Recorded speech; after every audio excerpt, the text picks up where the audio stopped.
Hello, hello, hello. Where's my camera? There you are. Hello. Welcome to Live 11:45. My name, as you can see up there, is Jenny Kovacs. I'm a visibility specialist known as the Queen of Being Seen. And today I thought I would talk to you about reach and teach. So what on earth am I talking about and why am I even talking about this subject? So I'm a visibility specialist, not because I necessarily love putting myself out there, although I do enjoy putting my work out there, but more so because I enjoy helping clients to put their work out there, because I know that when you are a busy business owner, when you're the person that's responsible for either your business or within your organisation to get the word out about something that you're doing, teaching or seeing, I know firsthand how we can struggle. We can sometimes struggle with the act of being visible, or we can struggle with just knowing how to put our work out there in front of the right people. So today, I thought I would share a little bit about reach and teach, two things that you hear a lot, specifically or more specifically used on social media these days, but is not, mutually exclusive, between online and offline. So today I'm going to talk about reach and teach. I am also going to let you know that it's getting up to the last couple of weeks now for you to secure your part on the visibility program, on the presentations at sales program, which is all to do with visibility and how you sell yourself.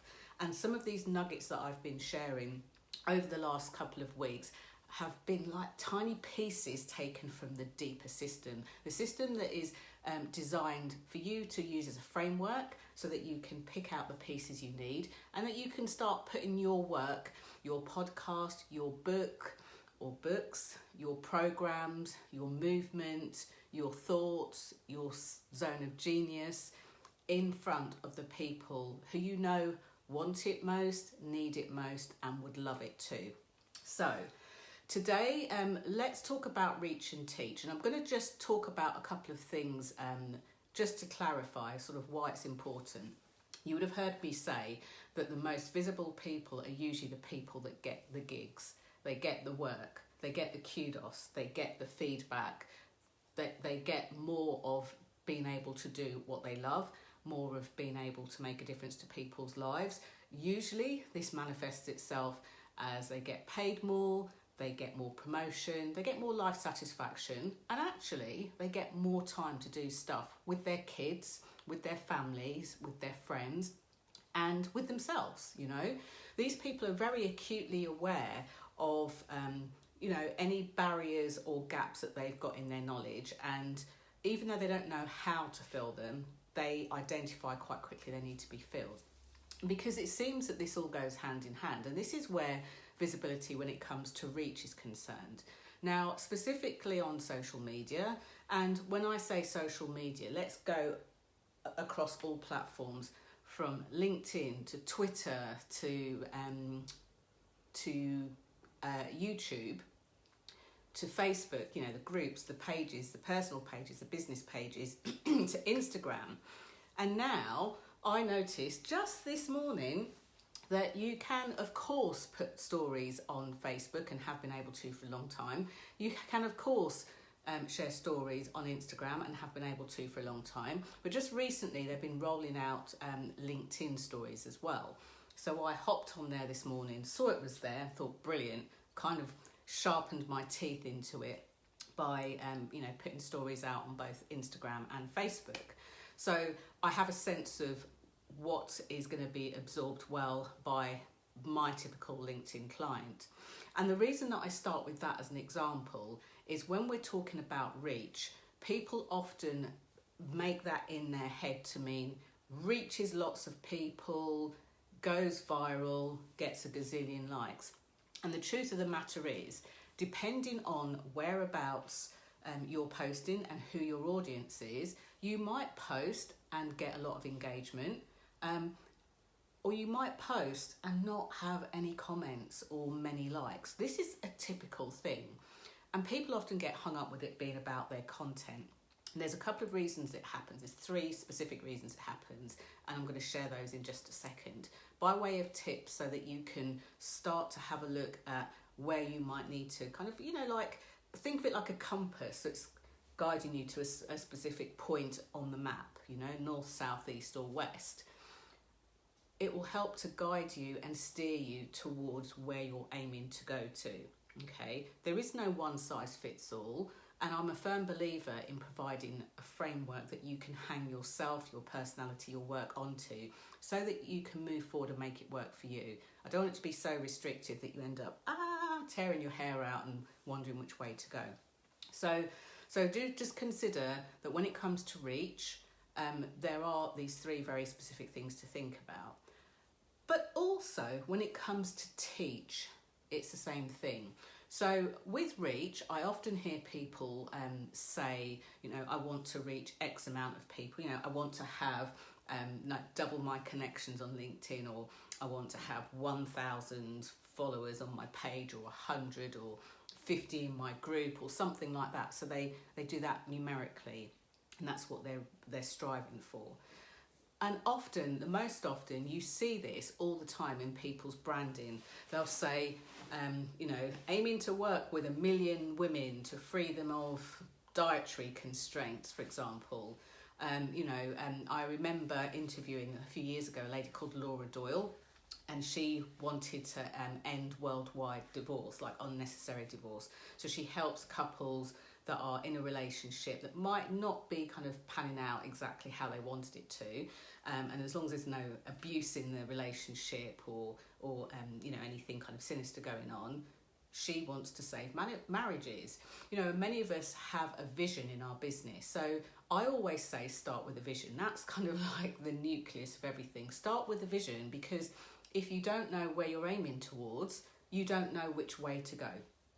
Now, the 3 things that are really important for both reaching more people and teaching more people are quite simply this.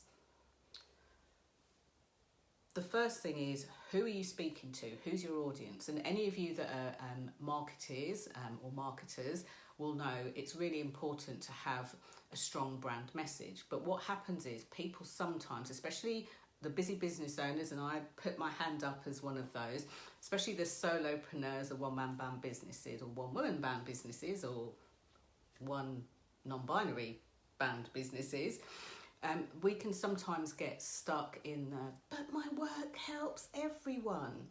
And when we put out messages that are for everyone, no one helps.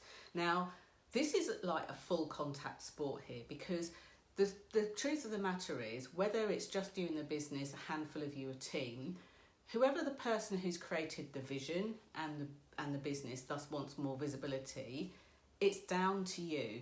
It's not down to your friends to pimp your business out and share it with 101 people. It's not down to your family to tell everybody about what you do so that you get more clients. Ultimately, the buck lies with you. Sole responsibility is with you. The same way if you're an employed professional who's responsible for bringing business in to the organisation, into the industry, into the company.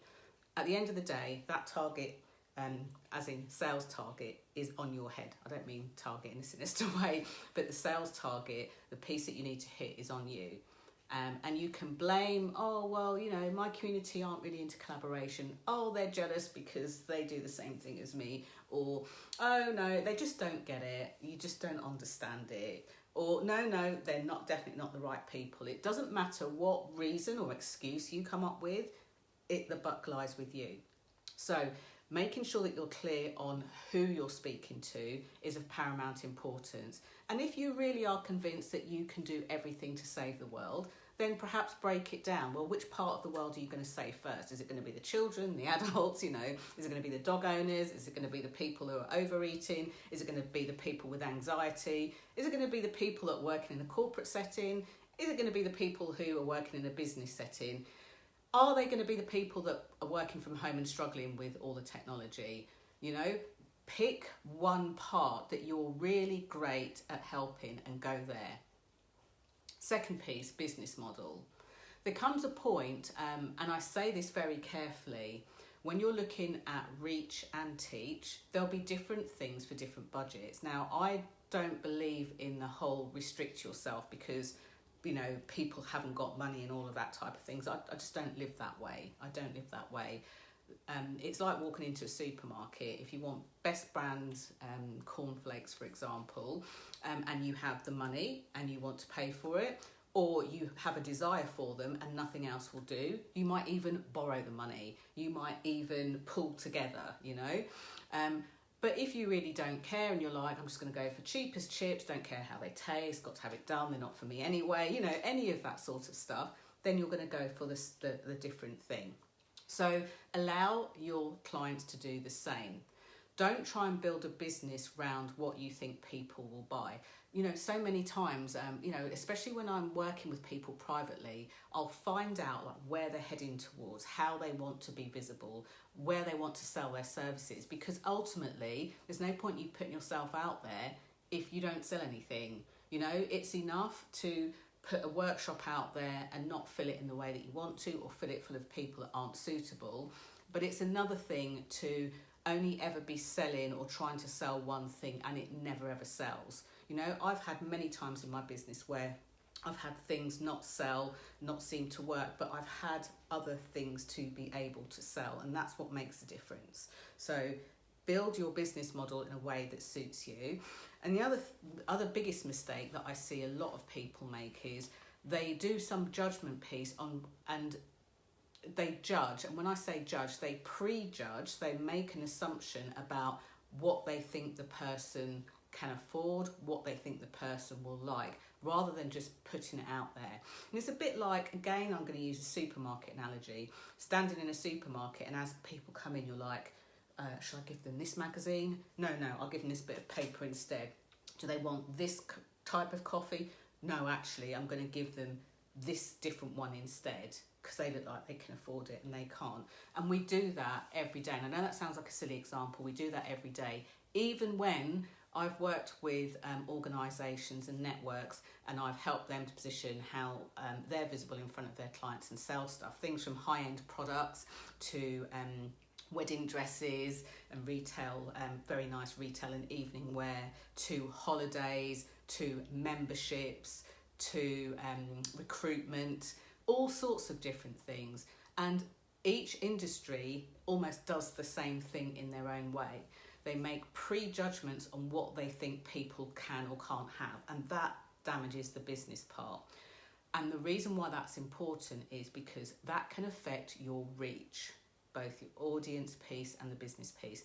And then the next piece is all around credibility. If you are trying to sell ice to Eskimos, you need to go to the Eskimos. You know, let's forget about whether you think they need it or not. Go to the Eskimos. If you're trying to sell ice to the Eskimos, there's no point you hanging out you know, on the streets in a tropical place where they're not there. And this sounds like the most kind of obvious thing to say and weird to say around credibility, because it fits very nicely with audience. But if you are looking to be credible for a specific thing, and the more specific you can get, actually, the better, weirdly, the better. The more specific you can get with that, even if you've got lots of different things, get specific with them all, but the more specific you can get on how you want to be credible and show up for those people, it makes it a lot easier for you to know where to spend your time, your money, and your energy. This in turn has you remembered and has you called back. You know, there are a few clients that I've had, both individual clients and also like corporate clients, and it's almost like they wheel me out when they need me for a specific thing. They're very clear on what I do, they know what I do, and quite often they'll even come and say, don't know if you do this thing, but do you do that? And if I do, brilliant, and if I don't, I fess up and say, no, it's not something I can help you with on this occasion, but try this thing. You know, there are times when I do get offered stuff that would be right up my street, but I'm booked or I just can't do it. And the reason why it's important to stay with that is this really firms up your credibility. It's like the solid foundations of a house. Nobody can see it really, but they can sense it because of the stability that's shown above the ground. And this manifests itself in the type of confidence where you're confident to say yes, confident to say no, confidence to walk away, confidence to know when to stay or when to push. Okay, this affects not only your reach and who you reach, but also what you teach. So it means that when, maybe the BBC call or one of the TV channels call, or maybe one of the, journalists put out a call for a specific type of piece of story, or you want to work with somebody in PR, it means that you can line right up to the particular topic. You'll be a good fit or a no, this is not for me. It'll be very, very clear. And they'll often keep coming back to you. Once you're in the kind of media outlets reach, they will keep coming back to you and say, I don't suppose you would do this for me. I don't suppose you could check this out. So it's really important for you to do that. So remember, it's just as important to get the reach in the appropriate places. And also, if what you do, you want to share it, you want to teach it. You might say, yes, but I'm not a teacher, I'm not a trainer. People have to experience it. Yes, but in order to experience it or experience the thing that they don't know about yet, they need some form of education to understand what's next for them, what they have to do. So hopefully helpful. Remember, whether it's reach or teach, you need to look at the people that you're reaching or teaching. You need to look at your business and how you want to do it, or how the business you work for is structured. And you need to look at the credibility so that you can put it out there in a way that works. So thank you so much for joining. Do remember the 6th, the 7th and the 8th of November. Check it out in the events up there. If you need any more information or want to ask any questions at all, please send me a message here to this page for presentations that sells live bootcamp. And it's a workshop that's not just about presenting your products or services. It actually covers a lot of how you get there in the first place. How do you put your thing in front of a specific amount of people? How do you get more speaking gigs? How do you relay the information on Facebook, on Instagram, through a story, on video? How do you do it face to face? How do you get invited into companies to be able to share your stuff there? All of that is just as important, if not more, than the actual presentation itself, because normally you've sold your services or somebody has sold them for you before you've even got there. Let's make this easy. 2020 has been a difficult enough year for many of us as it is. Let's not make it any more difficult than it needs to be. Let me know, and if you know somebody else who has got a business, has maybe started a business in the pandemic, or has been going for a while and needs some fresh and different ideas about how to put themselves and their services out there, tell them to come and like this page, and definitely share this video with them. Tell them why they'd love it. Thank you so much. Now, tomorrow's live at 11:45 might not be live, or it might be live while I'm in an Uber. I will be speaking tomorrow for the International Compliance Association, a brilliant organisation for compliance professionals, with one of the most people-centric organisations that I've come across in a long time, and global.